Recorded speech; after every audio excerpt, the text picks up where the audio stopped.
এবার জেনে নেব জুন মাসে হচ্ছে বৃষ রাশির কেমন যাবে। বৃষ রাশির হচ্ছে স্বাস্থ্য, ভাগ্য, কেরিয়ার, তারপর হচ্ছে ম্যারেড লাইফ, তারপর হচ্ছে ব্যবসা, এই সব কেমন যাবে, বা লাভ লাইফই কেমন থাকবে, ম্যারেড লাইফ কেমন যাবে, এই সব কিছুই হচ্ছে নিয়ে আলোচনা করব। ভিডিও ভালো লাগলে অবশ্যই কিন্তু লাইক, শেয়ার আর সাবস্ক্রাইব করতে হবে। আর যদি হচ্ছে ভিডিও ভালো লাগলে অবশ্যই কমেন্ট করে জানাবেন। আর তার সাথে থাকবে অবশ্যই কিন্তু উপায়, কি এমন উপায় করব যেগুলো প্রবলেমগুলো হচ্ছে সেগুলো সলভ হয়ে যায়। যেমন প্রথমেই হচ্ছে জেনে নেবো হচ্ছে বৃষ রাশির কোথায় কে কোথায় বসে আছে গ্রহগুলো। আপনার ফার্স্ট হাউসে বসে আছে বৃহস্পতিদেব, শুক্র, বুধ, সূর্যদেব। এরা বসে আছে 12 হাউসে, মঙ্গল বসে আছে 11 হাউসে আপনার রাহু, 10 হাউসে শনি, 5 হাউসে হচ্ছে কেতু। এই হচ্ছে গ্রহগুলো বসে আছে আপনার ছকে। 12 জুনে হচ্ছে শুক্র হচ্ছে মিথুন রাশিতে যাবে, 14ই জুন হচ্ছে বুধ হচ্ছে মিথুন রাশিতে যাবে, সূর্য হচ্ছে 15ই জুন মিথুন রাশিতে প্রবেশ করবে। আর তারপর হচ্ছে এটা কিন্তু সম্পূর্ণ হচ্ছে চন্দ্রকুণ্ডলী অনুযায়ী বলা হচ্ছে। আপনার ছকে যদি কোনো গ্রহ নক্ষত্র ঠিক না থাকে, তার সাথে নাও মিলতে পারে, তাহলে অবশ্যই কিন্তু কুষ্টি চেক করাতে হবে, নালে কিন্তু বোঝা যাবে না যে আপনার কেন খারাপ যাচ্ছে। এত ভালো ভালো কথা বলা হচ্ছে তবু কেন আপনার খারাপ যাচ্ছে। এবার ভিডিওটা শুরু করব। প্রথমেই জেনে নেব স্বাস্থ্য। আমরা ফার্স্ট হাউস থেকেই হচ্ছে ইমিউনিটি সিস্টেমটা দেখে থাকি। আর আপনার ফার্স্ট হাউসেই হচ্ছে বসে আছে, ফার্স্ট হাউসে রাশি স্বামীতেই রাশি বসে আছে, শুক্রদেব নিজের ঘরেই বসে আছে। তারপর হচ্ছে পঞ্চম হাউসের মালিকও ফার্স্ট হাউসে বসে আছে। শুক্র, বুধ, শনির এখানে স্থিতি ভালো, কোনো ইস্যু এই টাইমে কিন্তু থাকবে না আপনার। তারপর বৃহস্পতি 8 হাউসের লর্ড হয়ে আপনার ফার্স্ট হাউসে বসে আছে, ছোট ব্যাপারে ঘাবড়ে যেতে পারেন এই টাইমে। তারপর একটু ফ্যাট এই টাইমে বেড়ে যেতে পারে, খাওয়া দাওয়াতে একটুখানি কন্ট্রোল করতে হবে, খাওয়া দাওয়াটা একটুখানি বুঝে শুনে খেতে হবে, নাহলে এই টাইমে কিন্তু ফ্যাট ইনক্রিজ হওয়ার একটা চান্স আছে। আর একটু মাঝে সাঝে ঘাবড়ে যেতে পারেন, এই জিনিসটা, এই টেন্ডেন্সিটা এই টাইমে একটু দেখা যাচ্ছে আপনার হেলথের ক্ষেত্রে। এবার হচ্ছে লাভ লাইফ। লাভ লাইফ জেনে নেবো যে লাভ লাইফ কেমন যাবে। পঞ্চম হাউসে কিন্তু থেকে আমরা হচ্ছে লাভ লাইফটা দেখে থাকি। আর পঞ্চম হাউসের অধিপতি হচ্ছে বুধ, হচ্ছে আপনার মালিক, সে হচ্ছে আপনার বসে আছে ফার্স্ট হাউসেই বসে আছে, কিন্তু আপনার পঞ্চম হাউসে বসে আছে কেতুদেব। কেতুদেব কিন্তু এখন কোনো রাশি পরিবর্তন হবে না। 14ই জুন কিন্তু বুধ মিথুন রাশিতে প্রবেশ করবে। মিথুন রাশিতে বুধ হচ্ছে নিজের ঘর, নিজের রাশিতে প্রবেশ করবে।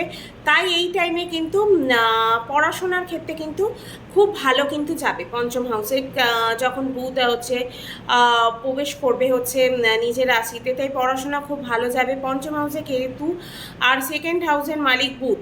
ছোট ছোট ব্যাপারে কিন্তু এই টাইমে আপনাকে অসন্তুষ্টি কিন্তু দেবে।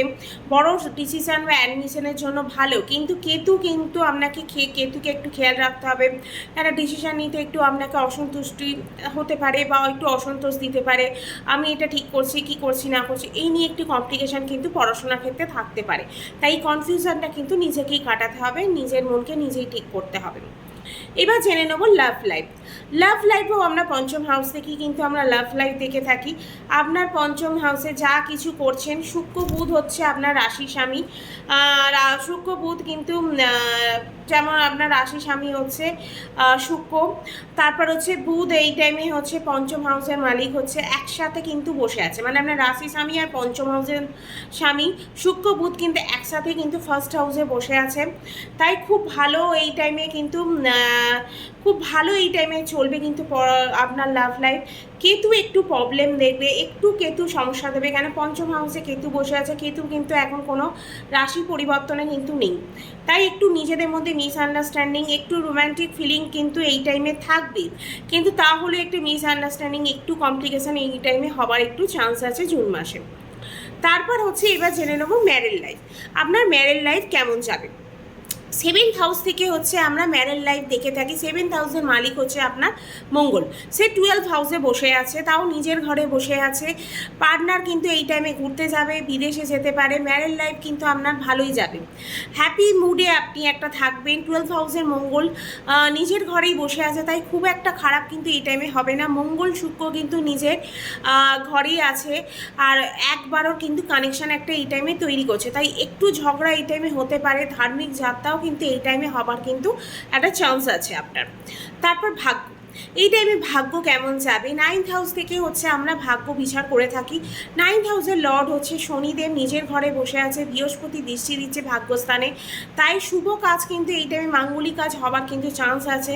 খুব ভালো এই টাইমে, ইনভেস্টের জন্য খুব ভালো। কোনো কিছু নিতে চাইছেন, কিনতে চাইছেন, পারচেস করতে চাইছেন বা কোথাও ইনভেস্ট করতে চাইছেন, তার জন্য কিন্তু এই টাইমটা খুব ভালো। জুন মাসে অবশ্যই কিন্তু করতে পারেন। কেরিয়ার, আপনার কেরিয়ার কেমন যাবে হচ্ছে এই জুন মাসে, সেটা দেখে নেব। শনি কিন্তু 10 হাউস থেকে আমরা হচ্ছে দেখে থাকি, কেরিয়ার দেখে থাকি। 10 হাউসের লর্ড হচ্ছে শনিদেব, সে হচ্ছে নিজের ঘরেই বসে আছে কুম্ভ রাশিতে। শশ নামক এই টাইমের রাজযোগ বানাচ্ছে, তাই জন্য চাকরির যোগ কিন্তু এই টাইমে হবে। কেন? চাকরির অধিপতি মানে 10 হাউসের অধিপতি 10 হাউসে বসে আছে, তাই এটা খুব ভালো যোগ। জবের ক্ষেত্রে খুব ভালো, প্রমোশন উন্নতি হওয়ার চান্স আছে। জবের ক্ষেত্রে কোনো সমস্যা হবে না, কোনো সমস্যা চলে থাকলে সেই সমস্যা সমাধান হয়ে যাবে। যারা নতুন চাকরি খুঁজছেন তাদের জন্য কিন্তু অবশ্যই কিন্তু চাকরির যোগ এই টাইমে হবে। বিদেশে যারা আছেন তাদের জন্য ভালো, বা বিদেশে যারা যেতে চাইছেন এই টাইমে তাদের জন্য কিন্তু এই টাইমটা ভালো। এবার জেনে নেব বিজনেস, যারা বিজনেস করেন তাদের কেমন যাবে। 10 হাউস থেকে 7th হাউস থেকেই হচ্ছে আমরা বিজনেসটা দেখে থাকি, ডেলি ইনকামটা দেখে থাকি। বিদেশ থেকে এই টাইমে ব্যবসা কিন্তু, বিদেশের সাথে যারা এক্সপোর্ট ইম্পোর্ট করেন বা বিদেশের সাথে নতুন করে বিজনেস করতে চাইছেন তাদের জন্য কিন্তু এই টাইমটা খুব ভালো। জমি, লোহা, এজেন্ট বা কম্পিউটারে যারা কাজ করেন তাদের জন্য এই টাইমটা কিন্তু খুবই ভালো। যারা এইসবের কাজ করেন তাদের কিন্তু জীবনে উন্নতি হবে। এই টাইমে নতুন নতুন ক্লায়েন্ট পেতে পারেন, নতুন কাস্টমার পেতে পারেন, এইসব বিজনেসগুলো যারা করেন। এবার জেনে নেবো কী উপায় এমন করবেন যেটা করলে আপনার ছোট ছোট যে প্রবলেমগুলো আছে সেগুলো সমাধান হয়ে যাবে। আপনাকে বেশি কোনো উপায় করতে হবে না, একটা উপায় করলেই আপনার হবে। সেটা হচ্ছে আপনি হনুমান চালিসা পাঠ করবেন। হনুমান চালিসা পাঠ করলে আপনার যে প্রবলেমগুলো হচ্ছে সেগুলো মোটামুটি সমাধান হয়ে যাবে। ভিডিও ভালো লাগলে অবশ্যই কিন্তু লাইক, শেয়ার অ্যান্ড সাবস্ক্রাইব করবেন। কমেন্ট করতে ভুলবেন না ভিডিও কেমন লাগছে। আজকে এখানেই ভিডিও শেষ করব।